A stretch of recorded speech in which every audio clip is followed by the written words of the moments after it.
अस्सलाम वालेकुम दोस्तों। 21 अगस्त 1911 फ्रांस के कैपिटल शहर पेरिस में मंडे मॉर्निंग थी और बहुत ही चहल पहल थी और लोग अपने ऑफिस को निकल ही रहे थे कि तभी एक म्यूजियम से 3 लोग बाहर आए। लोगों को क्या पता था कि उन्होंने पूरी रात इस म्यूजियम में गुजारा है। उन्होंने इस म्यूजियम की बेहद ही कीमती चीज छुपा ली थी और उसको अपने कंबल में ढक लिया था कि कोई उसे देख ना ले। एक करीबी ही स्टेशन था, तो उधर पे वो भागे और सुबह 8 बजे की ट्रेन उन्होंने पकड़ ली थी और फिर वो कभी नजर न आए।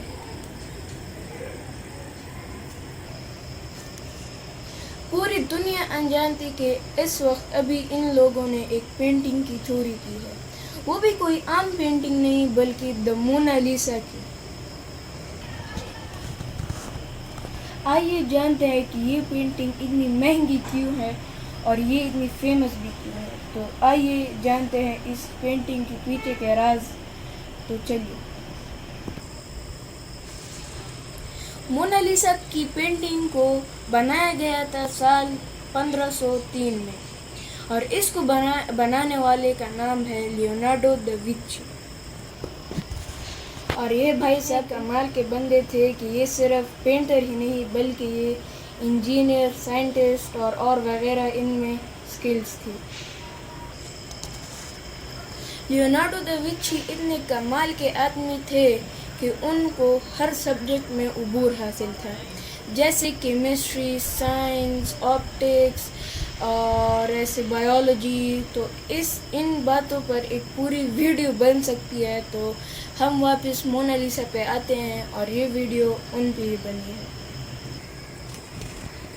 जो कि इसकी सबसे फेमस पेंटिंग थी। लेकिन इस पेंटिंग में जो औरत थी वो कौन थी, इस पे बहुत ही सारे लोगों ने मुख्तलिफ किस्म की थ्योरीज बनाई। इस पे सबसे पहला खुलासा किया था इटली के जॉर्जो विसाली।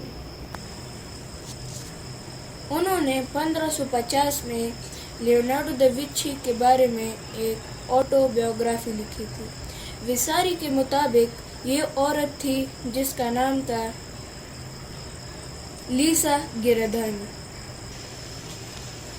इसकी शादी फ्लोरेंस में एक सिल्क ट्रेडर के साथ हुई थी जिसका नाम था फ्रांसिस्को गियाकोंडो।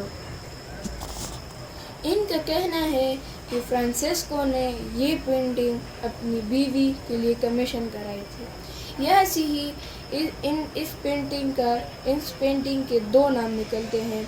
एक नाम जो हम सब जानते हैं वो है मोनालिसा और दूसरा नाम मैडोना लिसा। ट्रेडिशनली मैडम शब्द को मैडोना कहा जाता था इटालियन भाषा में। मैडोना का एक शॉर्ट फॉर्म बना दिया गया Mona with a double n. इसी चीज को इंग्लिश में लिखा गया तो इससे एक एन ड्रॉप कर दिया गया, तो ये बन गया मोना, सिर्फ मोना। तो मोनालिसा का अभी भी ये मतलब है या तो मैडम लिसा या तो लेडी लिसा। अब आते हैं मोनालिसा के दूसरे नाम पे, ला जोकोंडा। अपनी शादी के पहले ला ग्रैंडिनी बन गई थी ला जोकोंडो। एक इंटरेस्टिंग चीज ये भी है कि मोनालिसा इटालियन भाषा में इसका मतलब है लाइट हार्ट या तो चेयरफुल यानी हंसमुख। आज के दिन मोनालिसा अपनी मुस्कान के लिए भी बहुत मशहूर है, तो यही से इसका नाम आ जाता है ला जोकोंडो। फ्रेंच में इसको जे से लिखा जाता है कुछ इस तरह। तो यही वजह है अगर आप पेरिस में म्यूजियम जाओगे तो मोनालिसा की पेंटिंग में लिखा होगा द ला जोकोंडो। दिलचस्प बात यह है कि विसारी ने साल 1550 में जो खुलासा किया था, लोग आज भी नहीं मानते कि वो सही है। कई थ्योरीज बाहर आने लगी कि ये औरत कोई और है। कुछ लोगों ने कहा कि ये लियोनार्डो दा विंची की मम्मी थी। कुछ ने कहा कि इटालियन एरोक्रिस्ट्री की रानी थी। सबसे मजेदार थ्योरी तो ये आई कि लियोनार्डो दा विंची ने खुद को ही इस पेंटिंग में दर्शाया है। औरत की नहीं है ये, बल्कि ये खुद ही लियोनार्डो दा विंची की है। उन्होंने ये इमेजिन किया कि वो कैसे लगते अगर वो एक औरत होते। इस थ्योरी को आर्टिस्ट लिलियन ने साल 1987 में बढ़ावा दिया। उन्होंने डिजिटल टूल्स का इस्तेमाल करके सिमिलैरिटीज बताने की कोशिश की। लियोनार्डो दा विंची की खुद की शक्ल की और मोनालिसा की शक्ल। ऐसे तो किसी भी दो शक्लों को एक जगह रख के उनकी सिमिलैरिटीज बता सकते हैं। कि ये पेंटिंग कमीशन कराने का काम लीसा के हस्बैंड का नहीं बल्कि लियोनार्डो के पिता का हो सकता है। पलांटी का ये कहना था कि जब ये पेंटिंग बन चुकी थी लीसा की उम्र तकरीबन 24 साल थी। इस पेंटिंग को बनाने के 2 रीजन थे। पहला, जब फ्रांसिस्को और लीसा ने अपना पहला घर खरीदा। दूसरा, जब दिसंबर 1502 में उनका दूसरा बच्चा पैदा हुआ। दूसरा रीजन थोड़ा प्रोबेबल लगता है क्योंकि 3 साल पहले 1499 में इन्होंने अपनी बेटी खो दी थी। अगर आप इस पेंटिंग को गौर से देखोगे तो लीसा के बालों पे पर्दा सा चढ़ा हुआ है। इसे कुछ लोग मॉर्निंग व्हील भी बुलाते हैं। इसे तब पहना जाता है जब फैमिली में किसी की डेथ हो जाए। अब एक सवाल ये उठता है कि दा विंची अगर इटालियन थे और मोनालिसा भी इटालियन थी तो ये पेंटिंग फ्रांस में क्या कर रही है। इसको लेके बात कुछ ऐसी होती है कि साल 1516 में फ्रांस के राजा फ्रांसिस्को लियोनार्डो दा विंची को इनवाइट करते हैं कि वो फ्रांस में आके रह ले। तो इसी को लेके लियोनार्डो दा विंची फ्रांस चले जाते हैं और मोनालिसा की पेंटिंग भी साथ ले जाते हैं। हिस्टोरिकल रिकॉर्ड्स अभी तक इस बात पर क्लियर नहीं है, लेकिन लोग कहते हैं कि लियोनार्डो दा विंची ने अभी तक की पेंटिंग पूरी नहीं की थी। पेंटिंग बनने के 15 साल बाद भी उन्होंने ये पेंटिंग पूरी अभी तक नहीं की थी। उनकी ये कोशिश थी कि इस पेंटिंग को और मॉडिफाई और अच्छी बनाए।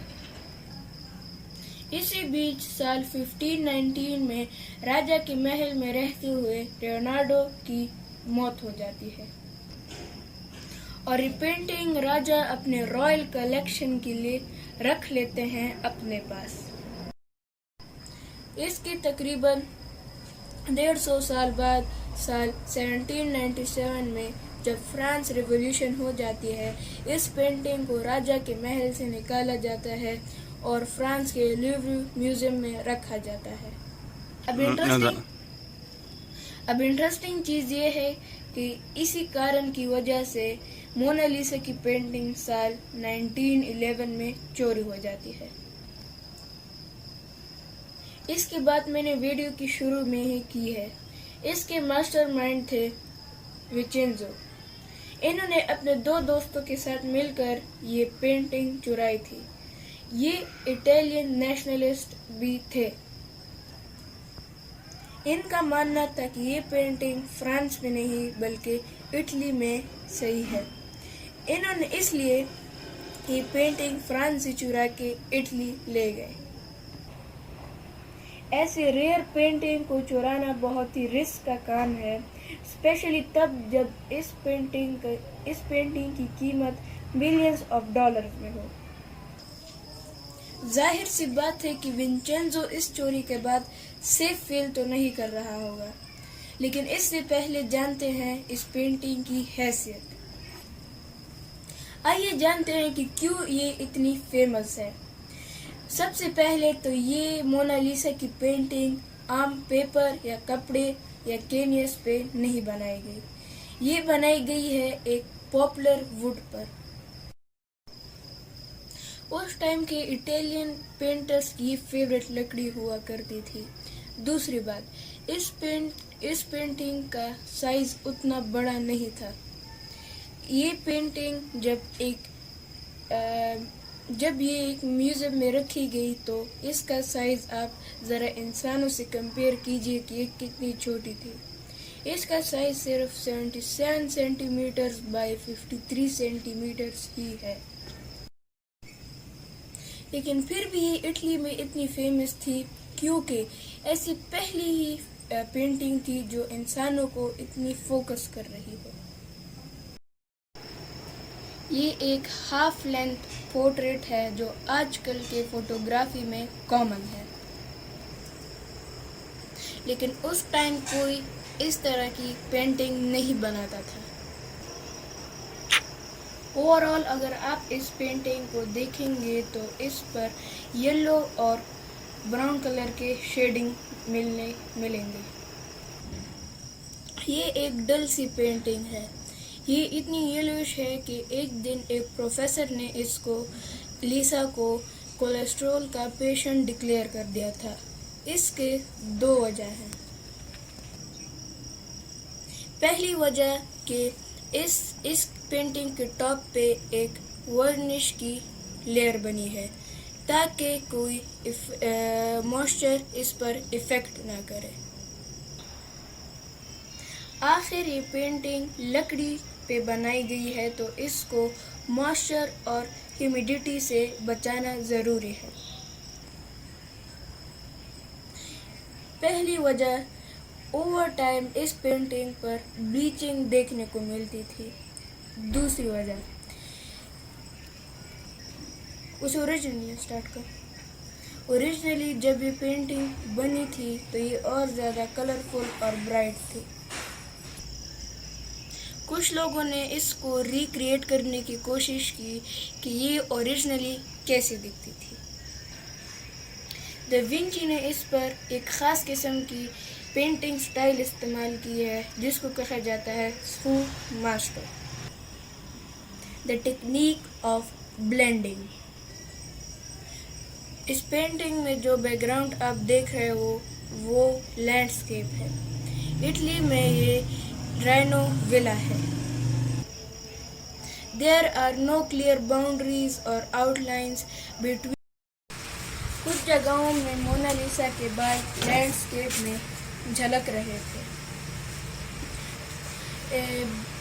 आउटलाइनिंग को ब्लर करना और कलर्स की ब्लेंडिंग, यही सॉफ्टमोटो की टेक्निक है और यही राज है मोनालिसा की मिस्टीरियस स्माइल के पीछे। अगर आप मोनालिसा की मुस्कान को ध्यान से देखेंगे तो आप जितने इसको ध्यान से देखेंगे तो उतना ही ये चेहरा आपको सीरियस होता दिखेगा। लेकिन अब आप लीसा के आंखों में देखिए कि अचानक आप देखेंगे कि लीसा कैसे ज्यादा मुस्कुरा रही है।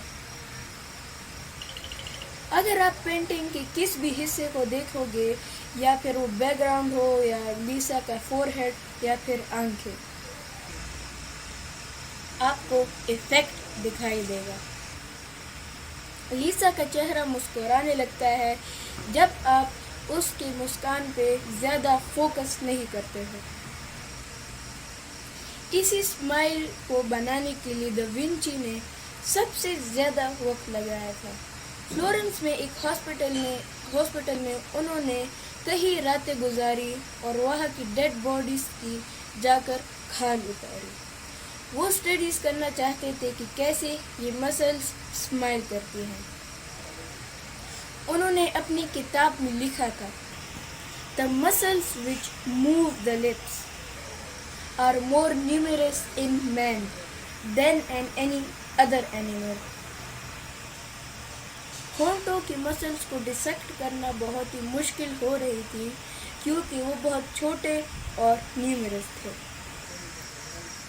अगर आपका ध्यान यहाँ हो और मोनालिसा की तस्वीर वहाँ, तब भी उनकी मुस्कान का असर आप पे होता है। अगर आज भी आप मोनालिसा की तस्वीर देखने लूव्र म्यूजियम जाओगे, अगर वहाँ पे आसपास भीड़ हो, तो इसके जिम्मेदार सिर्फ विंचेंजो है। अगर आपको ये वीडियो पसंद आई होगी तो इंशाल्लाह मेरे नेक्स्ट वीडियोस भी आपको पसंद आएंगे। तो प्लीज़ मेरे चैनल को प्रमोट करिए और सब्सक्राइब करना ना भूलिएगा और मेरे चैनल को लाइक